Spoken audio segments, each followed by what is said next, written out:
Yo lo quiero decir con toda tranquilidad, es una forma de esclavitud del siglo XXI.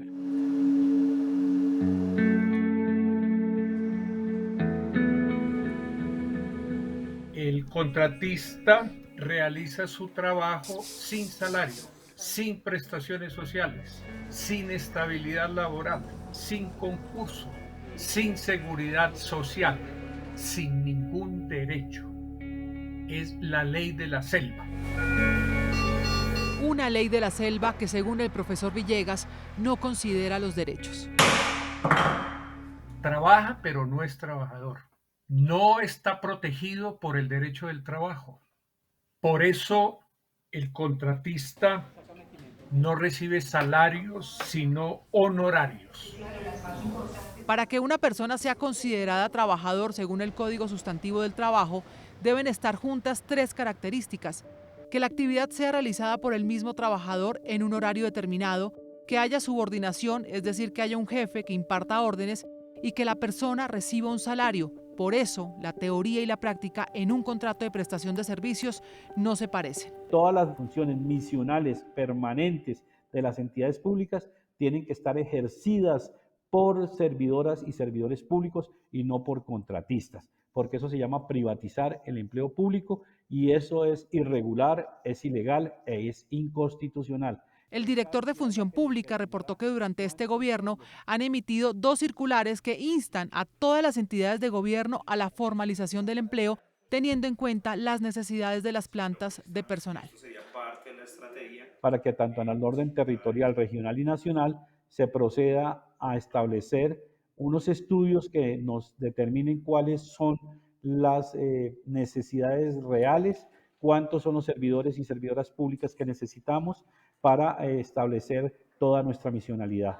Pero en este momento, según el gobierno, no hay cifras de cuántos de los más de 700.000 contratistas que hay a corte 2023 en Colombia en las entidades públicas cumplen funciones misionales o realmente cumplen un contrato de prestación de servicios.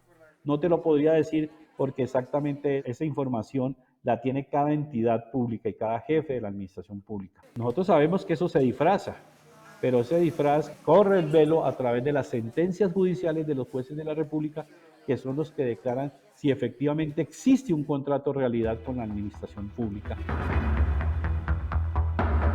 Para los estudiosos del tema, el abuso de los contratos de prestación de servicio en el sector público empezó en el año 2000, cuando el gobierno de turno hizo un plan de austeridad. Fusionó ministerios, privatizó entidades y dictó una ley del año 2000 de austeridad pública. Con la expedición de la Ley 617 de 2000 se establecieron límites a los gastos de funcionamiento de las entidades territoriales. Y es que este fue un programa que hizo la Contraloría en el año 2011, en el que hace referencia a esta ley del año 2000 y de la importancia del buen gobierno en las entidades del Estado. Los analistas opinan que los incentivos para un manejo fiscal responsable prácticamente no existen. Le cerró las puertas a la actualización de las plantas de empleos públicos laboralizados. A partir de ese año y de esa ley comenzaron a crecer exponencialmente los contratos administrativos de prestación de servicios, o mejor, el abuso clientelista con los contratos administrativos de prestación de servicios.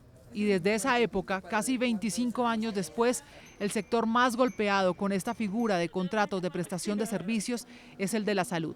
En el sector salud se dijo que había que contratar a todo su personal a través de contrato de prestación de servicios y no a través de un modelo público como es el que ordena la Constitución y como lo ordena la estructura de nuestro Estado. Es un sistema absolutamente corrompido desde el punto de vista electoral y un atentado contra el orden jurídico y la democracia electoral en Colombia.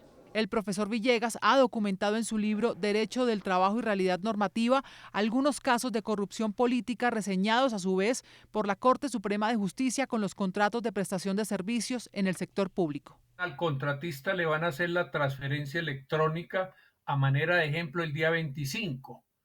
Entonces el carlanchín del politiquero pasa y se ven en la cafetería X y el contratista le debe entregar la tarjeta débito para que el otro proceda y haga los retiros en el cajero y se ven a los 2 días siguientes y le devuelve la tarjeta de débito, le ha quitado el 20, el 30, el 40 o el 50% de los honorarios. Casos como estos, así como las demandas del contrato realidad, hacen parte de las más de 17.000 demandas que recibió el Estado en 2021, según el más reciente reporte de la Agencia Nacional de Defensa Jurídica del Estado. Esto ha costado más de 370.000 millones de pesos. Se causa un detrimento al patrimonio del Estado. Por eso, seguir contratando con el Estado, muchas veces las administraciones y los jefes de las administraciones, hombres y mujeres, dicen que es mejor porque sale más económico contratar a través de una orden de prestación de servicio que no a través de una formalización, porque hay que pagarles la seguridad social, etcétera, etcétera. Pero posteriormente, con estas sentencias que pecuniariamente son muy cuantiosas para el Estado, es legal formalizar y no seguir intentando burlando los derechos de los trabajadores y precarizando el empleo público a través de esta modalidad de los empleos públicos. Las leyes de contratación como la Ley Tercera de 1930, la Ley 2400 de 1968 y la Ley 80 de 1993 establecen estos requisitos para ser contratista: ser una persona natural o jurídica, prestar un servicio especializado para la entidad o la empresa que no requiera permanencia ni cumplir horarios ni la subordinación, y prestar servicios de forma autónoma e independiente con sus propias herramientas de trabajo.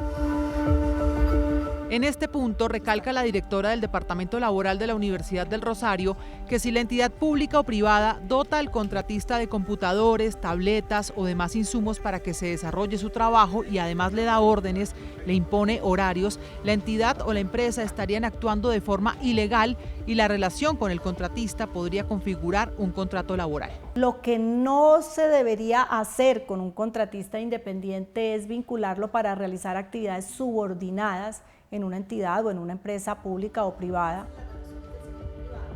Para la experta, el abuso de los contratos de prestación de servicios en las entidades públicas y privadas no se soluciona cambiando las leyes. Entonces, sobre esa base de que son complementarias... En este momento cursa en el Congreso el proyecto de reforma laboral que no incluye los contratos de prestación de servicios en el sector público porque, según el Ministerio de Trabajo, solo tiene competencia para regular el sector privado con el Código Sustantivo del Trabajo. Además, entidades como la Procuraduría no ha emitido ni una sanción disciplinaria por celebrar un contrato de prestación de servicios cuando en realidad es un contrato laboral, a pesar de que podría considerarse como una falta grave según la ley.